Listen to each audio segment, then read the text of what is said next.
подозрительным. Вы їсти себя тряпку перебили отерки, вода до охладней несможный ароматочек.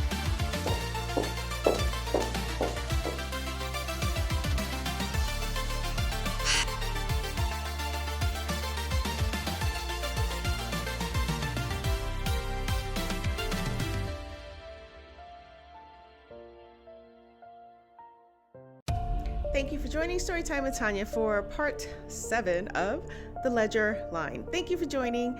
Thank you for your support.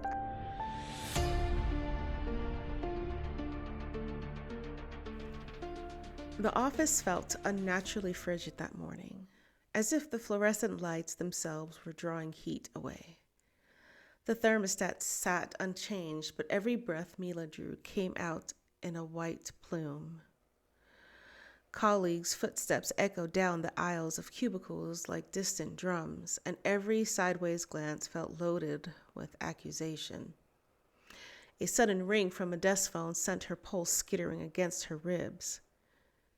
She'd been moving through this place like a spy, quietly, deliberately. But now the tension had sharpened into something personal. At her desk, the glow of her monitor cast pale halos under her eyes.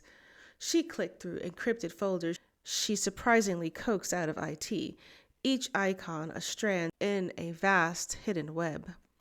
Numbers and names scrolled by in endless columns. Shell Corporation, shadow accounts, untraceable wire transfers. Her fingers trembled over the keyboard as she wove through the labyrinth of data, heart hammering like a prisoner's. Then, mid-scroll, the air seemed to stop. A single file name, Summary Docs, looked innocuous among the rest, but when she opened it, the world tilted. Her chest tightened as she stared at column after column of payments. Millions of dollars funneled straight into a shell company registered under the name of Leonard Price's wife. The letters on the screen swam, her breath caught in her throat. "Oh my God," she whispered, her spine pressing into her chair's back and sending a faint squeak through the stillness. This was dynamite, proof enough to topple not only the CFO, but the whole pyramid of executives protecting him.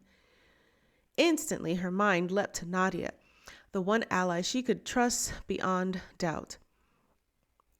She reached for her phone, fingers slick with sweat, but before she could type a single word, it buzzed with an urgent calendar alert.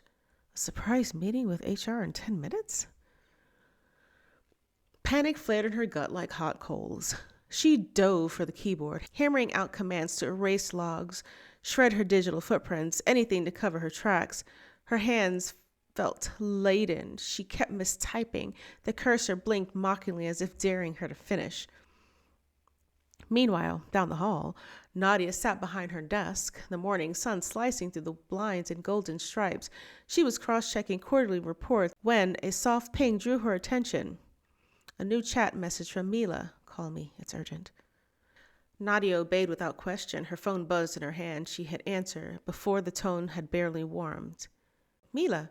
Her voice was calm, but her stomach coiled with worry.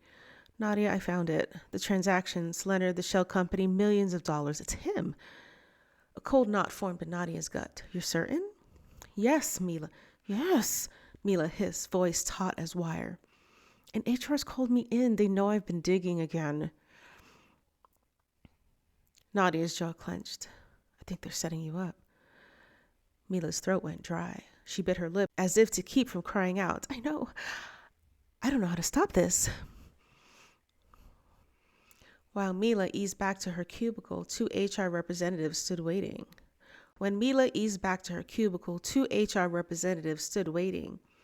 Their expressions blank and businesslike.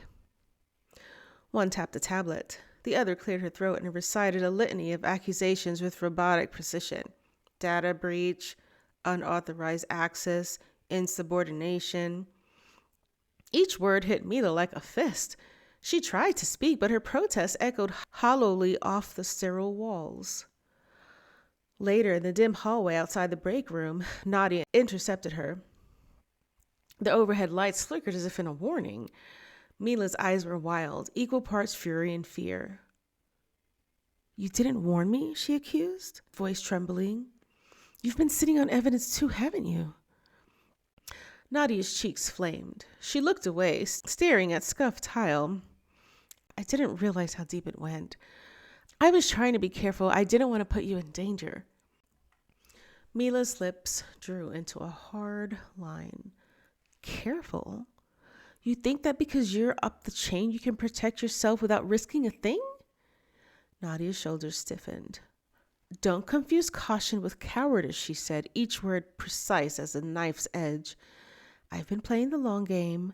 One misstep and it all collapses. The investigation, our careers, everything we've worked for. Think about it, Mila. Who exposes corruption from the unemployment line? Their words hung between them like shards of glass, sharp, cold, unyielding. For the first time in years, the foundation of their trust cracked. Still, beneath the fracture lay an unspoken truth. The magnitude of this fraud was too vast to be buried. The numbers wouldn't lie, and the deception wouldn't stay hidden. Mila drew in a trembling breath, her resolve crystallizing like ice. I'm going to protect myself the best I can, and I'm going to make sure this comes to light with or without you. I'm going to do it. Nadia paused, fear and ambition warring behind her eyes. Finally, she nodded. She couldn't abandon the one person she still believed in. That evening, the office lights clicked off in a lonely cascade, leaving corridors bathed in the dull glow of exit signs. Both women walked away from their desks, battered and shaken, but certain of one thing: the fight would continue. Thank you for joining Storytime with Tanya for this part of the Ledger Line. Stay tuned. The next part is coming soon.